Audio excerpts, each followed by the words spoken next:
On this subpage, you can see examples of graphic organizers that I've created and used in my classroom. By scrolling down, you'll see that they are grouped into different themes. The themes are identified by the blue text above each set of two. This first set identifies note-taking graphic organizers. These are graphic organizers that could be used while students are reading a text, viewing a lecture or video, and gives them guided questions to look for, and they can record the answers here in this standard Cornell note format. So they answer the questions that are listed here on the left, and they answer them here on the lines next to them.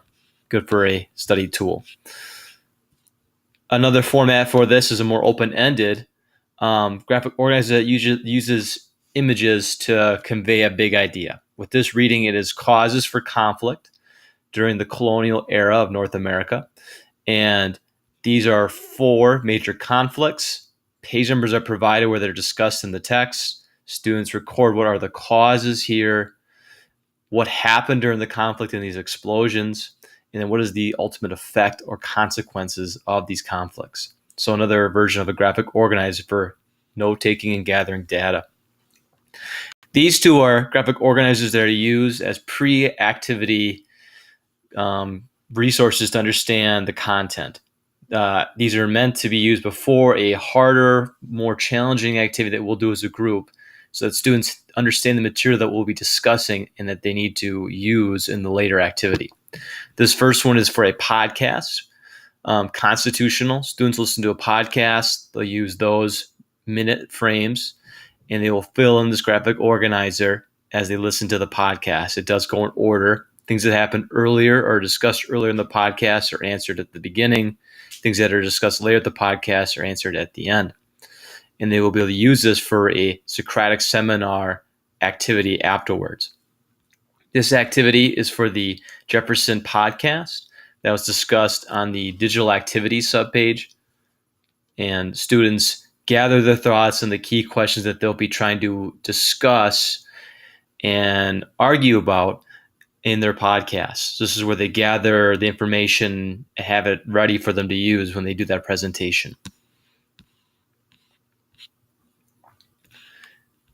Down here, these graphic organizers are meant to promote critical thinking. They still require students to take content from a textbook or a PowerPoint or some type of activity and present it onto a graphic platform. So for this one here, it's information about the New Deal. Page numbers are provided, and the Great Society / War and Poverty. But then it asks students to do something of a higher level skill. In particular here, it's comparisons. Students record different characteristics of the New Deal and different characteristics of the Great Society, War and Poverty, and they find similarities and differences and record them here.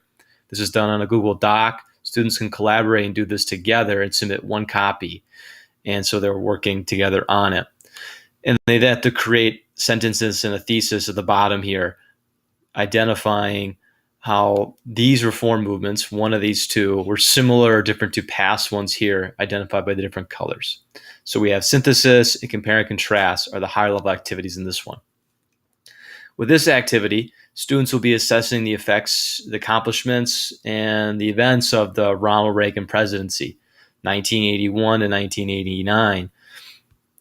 And they will first look at this surge in conservatism, which is a major key concept for the course. And then they'll identify facts from the reading and from notes in the class. And then they will give a grade and assess each of these components of Ronald Reagan's presidencies in their opinion, using historical facts to back up their opinion. And they'll then assign Reagan a grade for how well he did at achieving his goals and promoting these different characteristics of being the commander-in-chief. So assessment and looking at the big picture is a critical thinking skill. This graphic organizer is used for that. And at the end, there's also writing practice for a short answer question. The final grouping here is a more open-ended note-taking platform. These are mind maps. Students will be given a large sheet of paper. We're talking about 18 by 24 inches. And they would answer these questions on that sheet of paper And in the center, they would have some kind of like anchor, like the topic of the discussion. So this one here is railroads in the second industrial revolution. They would write that in the center of their paper, and then they would answer these questions around that topic. And so they're having notes, but it's a more open-ended, organic, student-created product versus the traditional template. Similar here for World War I. They write World War I in the middle of their big sheet of paper, and then they would answer these questions around it.